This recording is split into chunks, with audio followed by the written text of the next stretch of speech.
गर्व से भर देने वाला क्षण है, क्योंकि यह कोई साधारण प्रेस कॉन्फ्रेंस नहीं है। मैं बैठा जरूर भारतीय जनता पार्टी के कक्ष में हूं, हेड ऑफिस में हूं, मगर मुझे लगता है मैं केवल एक भारतीय जनता पार्टी के प्रवक्ता के नाते नहीं, केवल भारतीय जनता पार्टी के एक सांसद या कार्यकर्ता के नाते नहीं, एक भारतीय के नाते, एक इंडियन के नाते आज ये प्रेस कॉन्फ्रेंस कर रहा हूं। क्योंकि जिस प्रकार का टेरर डिमोलिशन, जिस प्रकार आतंकवाद का खात्मा बीते कुछ दिनों में हमने भारतवर्ष में देखा है, भारतवर्ष ने जिस प्रकार से पाकिस्तान में आतंकी अड्डों को ऑपरेशन सिंदूर के माध्यम से समाप्त किया है, वह अपने आप में पूरे विश्व में एक संदेश भेजता है, एक निर्णायक संदेश। आतंकवाद के खिलाफ लड़ाई के विरोध, आतंकवाद के खिलाफ एक निर्णायक संदेश। इसलिए आज का ये प्रेस कॉन्फ्रेंस, इसको संबोधित करते हुए मुझे गर्व की अनुभूति हो रही है। अदम्य साहस का परिचय दिया है भारत की सेना ने, अदम्य साहस। आज भारतीय जनता पार्टी और हम सभी कार्यकर्ता, आज सारा भारत धन्यवाद करता है भारत की आर्मी का, भारत की सेना का, भारत की एयरफोर्स का, भारत की नेवी का और उन तमाम जाबाज सेनानियों का जिनके कारण आज ऑपरेशन सिंदूर सफल हुआ है। अगर सही मायने में देखा जाए तो ऑपरेशन सिंदूर और उसके विषय में पूरा हिंदुस्तान आज जानता है, क्योंकि कई प्रेस कॉन्फ्रेंसेस हुए। कल भी तीनों डीजीएमओ ने मिलकर के देश को संबोधित किया और तमाम तथ्य जो देश जानना चाहता था उसे उन्होंने हमारे समक्ष रखा। मगर मुझे लगता है कि एक आम नागरिक के भाषा में, बहुत साधारण भाषा में आज मैं आपको बताना चाहूँगा कि ये जो ऑपरेशन सिंदूर हुआ है, किस प्रकार से इससे हिंदुस्तान आतंकवाद के खिलाफ लड़ने में एक निर्णायक भूमिका हिंदुस्तान ने अदा किया है। आप सभी जानते हैं 22 तारीख का वो दिन, that unfortunate day on 22 of April, जब पहलगाम में 26 लोगों का नृशंस हत्या कर दिया गया था आतंकवादियों द्वारा। वह आतंकवादी जो पाकिस्तान से आए थे, वह आतंकवादी जो पाकिस्तान द्वारा प्रशिक्षित किए गए थे, आतंकवादियों द्वारा प्रशिक्षित किए गए थे। उनमें 25 भारतीय थे और एक नेपाली नागरिक था। प्रधानमंत्री श्री नरेंद्र मोदी उस समय विदेश दौरे में थे, सऊदी अरब में थे। प्रधानमंत्री नरेंद्र मोदी तुरंत भारत लौट के आते हैं और उन्होंने जनता की बात को सुना। जनता ने उस समय एक मांग रखी कि आतंकवाद के ऊपर हमला हो, हमें बदला लेना है पहलगाम के इस आतंकवादी हमले का। प्रधानमंत्री ने बिहार की भूमि से ऐलान किया और ये वादा किया कि मैं वादा करता हूं कि जो आपकी इच्छा है कि आतंकवाद के खिलाफ हमला होगा, हम पहलगाम के इस आतंकवादी हमले का बदला लेंगे। We will avenge the death of 26 people. प्रधानमंत्री ने कहा ये जो बदला होगा यह आतंकवादियों के कल्पना से बाहर का बदला होगा, और जो बदला हुआ वो आतंकवादियों के कल्पना के बाहर का बदला था। प्रधानमंत्री जी ने कहा कि हम घुस के मारेंगे और मिट्टी में मिलाएंगे आतंकवादी के ठिकानों को, और आतंकवादियों के ठिकानों को प्रधानमंत्री नरेंद्र मोदी जी के निर्णय ने और हमारे सेना के अदम्य साहस ने मिट्टी में मिलाने का काम किया। यह वादा प्रधानमंत्री नरेंद्र मोदी जी का था।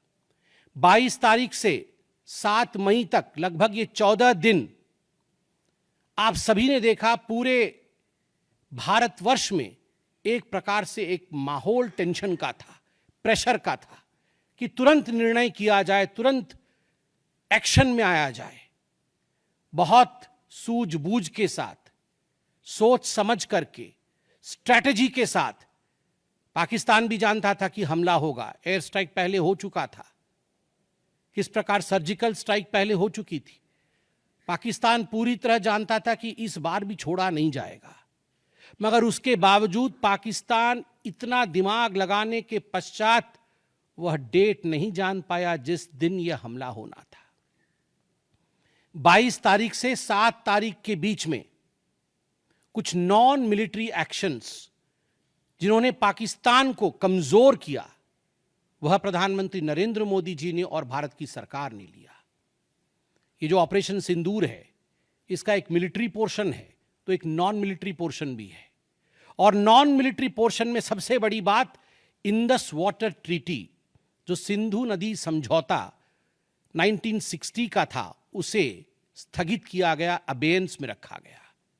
आप सभी जानते हैं लगभग 90% पाकिस्तान जो है इसी पानी पर निर्भर करता है। लगभग 80% उनका जो कृषि है इस पानी पर निर्भर करता है। इस पानी को यदि रोक दिया जाए तो पाकिस्तान की 1/4 जीडीपी गिर जाती है। इस पाकिस्तान को अगर इस पानी से वंचित रखा जाए तो पाकिस्तान के हालात वैसे होंगे कि उनकी जीडीपी लुढ़केगी, कृषि लुढ़केगा। केवल कृषि और जीडीपी नहीं, उनके पावर कट्स होंगे और इस प्रकार का माहौल पाकिस्तान में पैदा होगा कि पाकिस्तान एक फ्रजाइल स्टेट के रूप में, अभी भी फ्रजाइल है, और फ्रजाइल स्टेट के रूप में वो सामने आएगा। झेलम और चनाब अब संपूर्ण रूप से भारत सरकार के अधिकार में है, अधिकार क्षेत्र में है। और जिस प्रकार से यहां हम बांध बनाने की और रिवर को आगे बढ़ाने की बात कर रहे हैं, नए रिजर्वॉयर, इरिगेशन और हाइड्रो पावर से जम्मू कश्मीर, लद्दाख, पंजाब एवं हरियाणा, इन राज्यों को बहुत फायदा मिलने वाला है। यह कहा गया कि पानी और खून एक साथ नहीं बहेगा। मित्रों, जरा सोच के देखिए, 50 वर्षों तक जो संभव नहीं हुआ था, किसी भी युद्ध में यह संभव नहीं हुआ था कि इंडस वाटर ट्रीटी को रोक दिया जाए। जो संभव नहीं हुआ था वह असंभव काम संभव हुआ इस बार। अटारी वाघा बॉर्डर को भी रोक दिया गया। दोनों देशों के बीच में कोई ट्रेड नहीं होगा और इसका खामियाजा कोई भुगतेगा तो वो पाकिस्तान की इकोनॉमी भुगतेगी। इसके साथ ही जिन लोगों के पास पाकिस्तान का वीजा था और वो हिंदुस्तान में, पाकिस्तान के नागरिक जो हिंदुस्तान के वीजा के साथ भारतवर्ष में रह रहे थे, उन सब को बाहर निकाला गया। पाकिस्तान का कोई भी आर्टिस्ट, कोई भी परफॉर्मेंस वो भारतवर्ष में नहीं हो सकता है। इस प्रकार के कड़े प्रतिबंध पाकिस्तान के ऊपर लगाए गए। माननीय प्रधानमंत्री श्री नरेंद्र मोदी जी ने लगभग 20 देशों के राष्ट्राध्यक्षों से सीधी बातचीत की। How to isolate Pakistan, how to fight against terrorism. और सबसे बड़ी बात है, तमाम देशों ने भारत का समर्थन किया। सऊदी अरब, यूएई, यूएस, आप सोचिए इस्लामिक वर्ल्ड के बड़े देश हैं सऊदी अरब और यूएई, इन्होंने भारतवर्ष का पूर्णतः समर्थन किया। जिस समय पहलगाम का हमला हुआ था, माननीय प्रधानमंत्री सऊदी अरब में थे। सऊदी अरब के अपने दौरे को जब वो छोड़ के आए, तब उनको वहां एश्योरेंस दिया गया कि आप जाइए, हम आपके साथ खड़े हैं, वी सपोर्ट यू, हम टेरर के खिलाफ आपके साथ कंधे से कंधा मिला के लड़ेंगे। Pakistan was isolated. ये जो नॉन मिलिट्री एक्शन लिया गया, आज मैं कहना चाहता हूं कि 50 वर्षों से भी अधिक समय तक जो टूल्स कभी इस्तेमाल नहीं किए गए थे, जिस क्षेत्र में भारतवर्ष कभी नहीं गया था, वह टूल्स इस्तेमाल किए गए और अपने आप में भारत के लिए ये बहुत बड़ी बात है।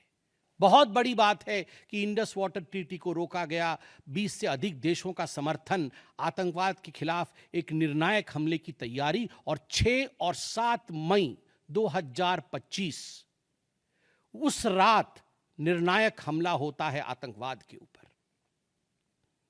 सभी जानते हैं कि 9 आतंकवादी ठिकाने जो पीओजेके में थे और पाकिस्तान में थे, उन्हें ध्वस्त किया गया। यह ऑपरेशन सिंदूर एक बहुत बड़ा दायरा तय करता है। इसने पूरे विश्व को दिखाया कि भारतवर्ष क्या कर सकता है। ऑपरेशन सिंदूर ने दिखाया कि केवल एलओसी नहीं, इंटरनेशनल बॉर्डर के पार जाके भी भारत पाकिस्तान के अंदर किसी भी टारगेट को प्रिसाइसली उस पर हमला कर सकता है और आतंकवाद के खौफ को समाप्त कर सकता है। इस पूरे ऑपरेशन का लक्ष्य क्या था, इसे समझने की आवश्यकता है। लक्ष्य क्या था? क्या हमने लक्ष्य की पूर्ति की? What was the aim of operation Sindoor? Did we achieve what we aimed for? क्या लक्ष्य था? नंबर 1 लक्ष्य था आतंकवादी ठिकाने जो दूर दराज इलाके में हैं पाकिस्तान में, जहां आज तक कोई नहीं पहुंच पाया, जहां आज तक पाकिस्तान के आतंकवादियों को लगता था कि वो सुरक्षित हैं, वहां तक पहुंचना यह लक्ष्य था। दूसरा लक्ष्य था आतंकवादियों को ढेर करना, मार देना। तीसरा लक्ष्य था इन टारगेटों को जमींदोज करना, उन्हें मिट्टी से मिला देना। चौथा लक्ष्य था इस पूरे काम को करते हुए कोई भी सिविलियन, उसके ऊपर किसी प्रकार से कोई इंजुरी नहीं होना। और अंतिम लक्ष्य था किसी प्रकार के मिलिट्री, जो पाकिस्तान का मिलिट्री या सैन्य बेस हो, उसके ऊपर हमला नहीं करना। अर्थात यह लड़ाई आतंकवाद के खिलाफ थी। यह लक्ष्य था ऑपरेशन सिंदूर का। This was a fight against terrorism and terrorists. क्या हम लक्ष्य को पा पाए? आप देखिए, जब यह हमला हुआ तो 9 ठिकाने ध्वस्त हुए, उनमें 5 POJK में थे, पाक ऑक्यूपाइड जम्मू कश्मीर में, और 4 पाकिस्तान में थे। सबसे बड़ी बात है, पहली बार पंजाब प्रोविंस, जो कि पाकिस्तान का एक बहुत स्ट्रेटेजिक लोकेशन है, पंजाब प्रोविंस उनका हृदय है पाकिस्तान का, उसके अंदर भारतवर्ष घुस करके आतंकवादियों का सफाया करता है। यह अपने आप में छोटी बात नहीं है। This is a big achievement as far as Operation Sindoor is concerned. लश्कर तैयबा, जैश-ए मोहम्मद, हिजबुल मुजाहिदीन, इनके ठिकाने ध्वस्त होते हैं। और मैं यहां वो नाम पढ़ना चाहूंगा। ये जो 9 नाम है, 9 आतंकवादी ठिकाने, मैं आज देश से अपील करना चाहूंगा, तमाम भारतीयों से अपील करना चाहूंगा कि ये नाम हमें स्मरण करना है। आने वाले 100 वर्षों तक हमें इन नामों को याद दिलाते रहना है, दोहराना है। जब भी आतंकवाद सर उठाए तो हमें ये चित्र दिखाने हैं कि तुम्हारा क्या हश्र किया था ऑपरेशन सिंदूर ने, भारत की सेना ने, भारत की राजनीतिक इच्छा शक्ति ने और भारतीयों ने। इसलिए मैं नाम पढ़ना चाहूंगा। सवाई नाला कैंप मुजफ्फराबाद, जो POJK में है, 30 किलोमीटर दूर है एलओसी से, उसे ठिकाना लगाया गया। लश्कर तोयबा का ट्रेनिंग सेंटर था। 20 अक्टूबर 2024 सोनमर्ग में और 24 अक्टूबर 2024 गुलमर्ग में जो आतंकी हमले हुए थे, उसमें यहां से आतंकवादी आए थे। और सबसे बड़ी बात, 22 अप्रैल 2025 को जो आतंकवादी आकर पहलगाम में हमारे नागरिकों को मार के गए थे, हमारी बहनों के माथे से जिन्होंने सिंदूर पोंछने का काम किया था, उनका प्रशिक्षण भी इसी केंद्र में हुआ था, सवाई नाला कैंप मुजफ्फराबाद। सैयदाना बिलाल कैंप मुजफ्फराबाद, ये जैसे मोहम्मद का ट्रेनिंग सेंटर था, ये दूसरा कैंप जो ध्वस्त हुआ। गुलपुर कैंप कोटली, ये एलओसी से 30 किलोमीटर दूर था, लश्कर तैयबा का बेस था। और 20 अप्रैल 2023 को पुंछ में, 9 जून 2024 को जो तीर्थ यात्री को बस में हमला करके मारने का काम किया था आतंकवादी, यहां गुलपुर कैंप से आए थे जो कोटली में है, उसे ध्वस्त किया गया। बरनाला कैंप बिरगढ़, बरनाला कैंप जो 9 किलोमीटर दूर है एलओसी से, उसे समाप्त किया गया। अब्बास कैंप कोटली जो 13 किलोमीटर दूर है एलओसी से, लश्कर तैयबा का फिदाइन सेंटर है और 15 आतंकवादियों को एक साथ ट्रेन कर सकता है, उसे ध्वस्त करके गिराया गया। सरजाल कैंप सियालकोट अंतर्राष्ट्रीय सीमा से 6 किलोमीटर दूरी पर है, इंटरनेशनल बॉर्डर से। सांभा कठुआ के सामने है और मार्च 2025 में जम्मू और कश्मीर पुलिस के 4 जवान शहीद हुए थे, उनको मारने का काम इन्हीं आतंकवादियों ने किया था जो सरजाल कैंप से आए थे सियालकोट के। उस कैंप को ध्वस्त कर दिया गया। महमूना जाया कैंप सियालकोट, जो कि 12 से 18 किलोमीटर इंटरनेशनल बॉर्डर से दूर है, मैं एलओसी की बात नहीं कर रहा हूं, इंटरनेशनल बॉर्डर से, और हिजबुल मुजाहिदीन का अड्डा है, बहुत बड़ा कैंप है। कठुआ और जम्मू क्षेत्र में जो भी आतंकवादी गतिविधि होती है, सियालकोट के इस मजनूमा जाया कैंप से आतंकवादी भेजे जाते हैं। भारतवर्ष ने उसे ध्वस्त किया। मरकज तैयबा मुरीद के, जो कि अंतर्राष्ट्रीय सीमा से 18 से 25 किलोमीटर दूर है, 2008 के मुंबई का जो हमला हुआ था, 26/11 के नाम से जिसे हम जानते हैं, उसमें जो आतंकवादी आए थे, अजमल कसाब और डेविड हेडली, उनकी ट्रेनिंग मरकज तैयबा मुरीद के में हुआ था। और आज मैं फक्र के साथ कह सकता हूं, गर्व के साथ कह सकता हूं कि भारत की सेना ने, भारत की राजनीतिक इच्छा शक्ति ने और भारतीयों ने मरकज तैयबा मुरीद के को ध्वस्त किया है, समाप्त किया है। मरकज सुभान अल्लाह बहावलपुर इंटरनेशनल बॉर्डर से 100 किलोमीटर की दूरी पे है। विश्व में किसी ने ऐसा नहीं सोचा होगा, पाकिस्तान ने तो सपने में भी नहीं सोचा होगा कि भारत की सेना के पास, भारत की एयरफोर्स के पास और भारत के राजनेताओं के पास ऐसी इच्छा शक्ति होगी कि इंटरनेशनल बॉर्डर से 100 किलोमीटर दूर घुस के वो हमारे आतंकी अड्डे को ध्वस्त कर सकते हैं। मरकज सुभान अल्लाह, जो कि जैशे मोहम्मद का मुख्यालय था, उस मुख्यालय को भारत की वायुसेना ने ध्वस्त किया। यह कोई छोटा विषय नहीं है। यह बहावलपुर एक ऐसा स्थान है जहां यूनाइटेड स्टेट्स, यूएस भी अपने ड्रोन नहीं भेज पाया था। उस जगह पे भारत घुस के मारता है। आज का भारत, आज का नया भारत यही है। ये नाम, जो 9 नाम मैंने पढ़े, हमें याद रखने चाहिए, मगर उन नामों के साथ मैं कुछ और भी बताना चाहता हूं। जो आतंकवादी मारे गए, एक लक्ष्य था आतंक के ठिकानों को, आतंक के अड्डों को सफाई करना, ध्वस्त कर देना। दूसरा लक्ष्य था ऑपरेशन सिंदूर का, आतंकवादियों को चुन चुन कर मारना, उन्हें मिट्टी में मिलाना। 100 से अधिक आतंकवादी मारे गए, 100 से अधिक। मैं कुछ आतंकवादियों के नाम पढ़ता हूं जिनको कि हम डिस्कस करते थे डिबेट्स में, टीवी पे, यूएन में, जिनको कि यूएस ने भी कंडेम कर रखा था। मैं नाम पढ़ रहा हूं। मुदस्सर कादियान खास उर्फ मुदस्सर उर्फ अबू जुंदाल। अबू जुंदाल नाम से हम जानते थे इस आतंकवादी को। और जो लश्कर तैयबा का आतंकवादी था, वो मरकज तैयबा का जो मुरीद के में है, उसका इंचार्ज था। जब वो मरा तो उसके गार्ड ऑफ ऑनर, उसका जो जनाजा निकला, उसमें पाकिस्तान के आर्मी के अधिकारी थे, पाकिस्तान आर्मी के चीफ थे, पंजाब सीएम मरियम नवाज भी उसमें रही। आप सोचिए, ये एक सरकारी जमीन पर हुई और तमाम बड़े लोग, सरकारी लोग पाकिस्तान के उसमें शामिल हुए, जिससे कि यह सिद्ध होता है कि terror and the sponsors of terror are hand in glove together. आतंकवादी और जो आतंकवादियों को बढ़ावा देने वाले, वो एक साथ काम करते हैं। दूसरा, हाफिज मोहम्मद जमील, ये जैशे मोहम्मद का आतंकवादी है।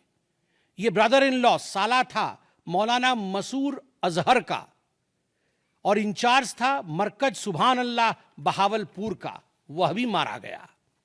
तीसरा आतंकवादी मोहम्मद यूसुफ अजहर उर्फ उस्ताद जी उर्फ मोहम्मद सलीम उर्फ घोशी साहब, जैसे मोहम्मद का नामी आतंकवादी, और यह भी मौलाना मसूद अजहर से जुड़ा हुआ था, और यह वेपन ट्रेनिंग देता था जैशे मोहम्मद का। और सबसे बड़ी बात, IC 184 के हाईजैकिंग में इसका हाथ था। IC 814 के हाईजैकिंग में इसका हाथ था, वह भी मारा जाता है। चौथा आतंकवादी खालिद उर्फ अबू अक्स का। खालिद ये लश्कर तैयबा का आतंकवादी था, फैसलाबाद में मारा गया और वहां उसका फ्यूनरल होता है। अब मैं ये तस्वीर दिखाना चाहूंगा, आप ये तस्वीर देखिए। ये तस्वीर कोई साधारण तस्वीर नहीं है। यह तस्वीर है उन आतंकवादियों का जिनका जनाजा निकला। और इस तस्वीर में मैं दिखाना चाहूंगा कि ये जो खड़ा है सामने व्यक्ति, इस व्यक्ति का नाम है, ये एलईटी का कमांडर है, लश्कर तैयबा का कमांडर है, अब्दुल रऊफ। अब्दुल रऊफ जो खुद एक स्पेशली डेजिग्नेटेड ग्लोबल टेररिस्ट, जिसको यूएस के ट्रेजरी बेंच ने डेजिग्नेट कर रखा है, अमेरिका के ट्रेजरी बेंच ने इसे आतंकवादी घोषित कर रखा है, वह सामने खड़ा है जनाजे में। और उसके पीछे जो खड़े हैं, मैं एक एक करके नाम पढ़ता हूं। लेफ्टिनेंट जनरल फैयाज हुसैन शाह, जो कि लेफ्टिनेंट जनरल है पाकिस्तान आर्मी के। मेजर जनरल राव इमरान सरताज, जो कि मेजर जनरल है पाकिस्तान आर्मी के। ब्रिगेडियर मोहम्मद फुरकान शब्बीर, पाकिस्तान आर्मी के। Doctor Usman Anwar, IGP Punjab. और Malik Sohaib Ahmed Bharth, member of provincial assembly of Punjab.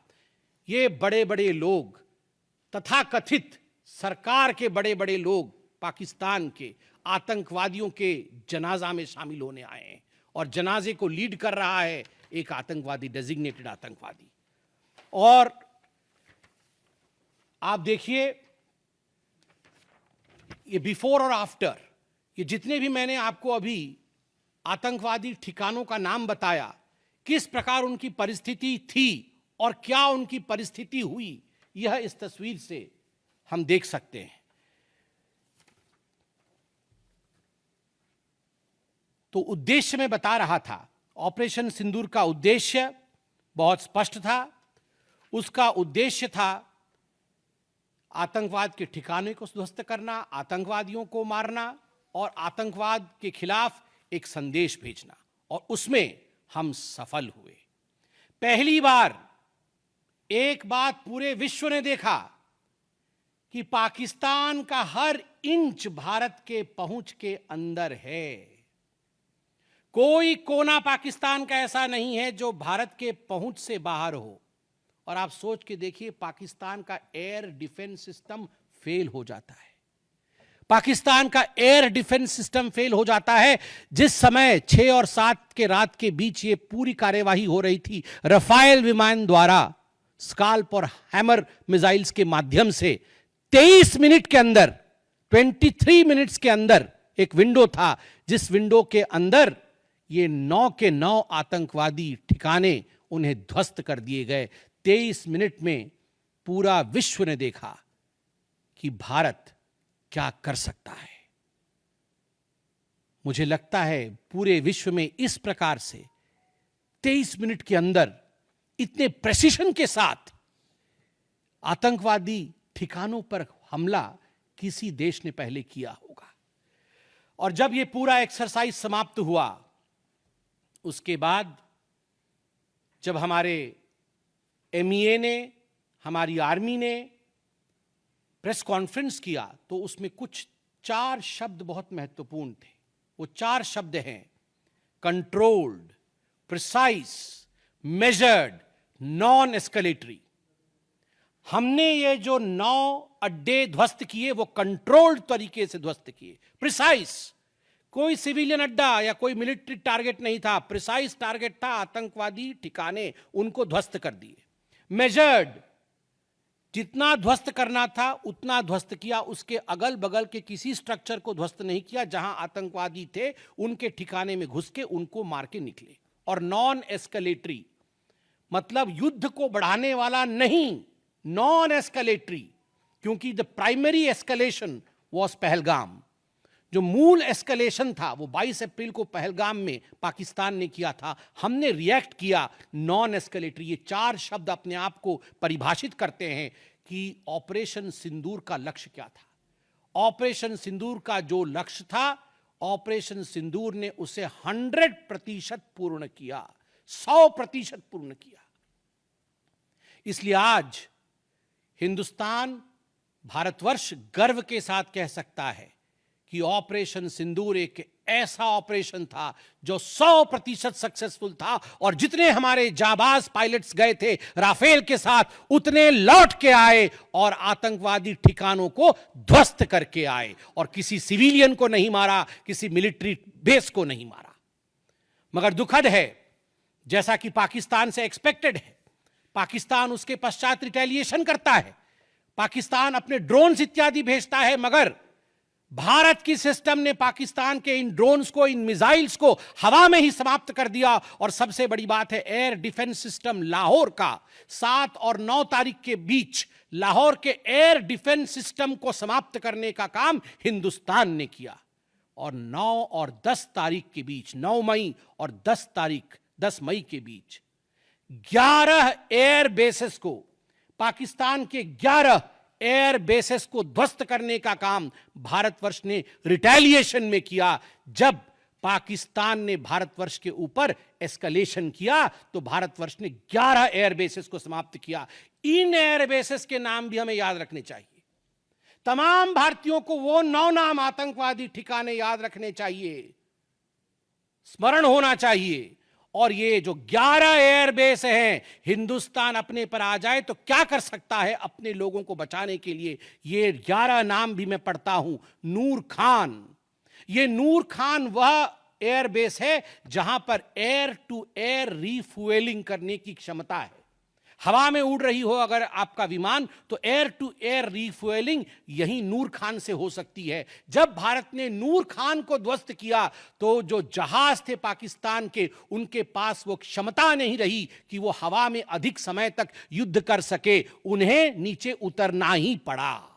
Noor Khan, Rafiki, मुरीद, सुक्कूर, सियालकोट, पसरूर, चुनियान, सरगोदा, स्कारू, भुलारी और जकोबाबाद, ये तमाम मैं फोटोज लेके आया हूं।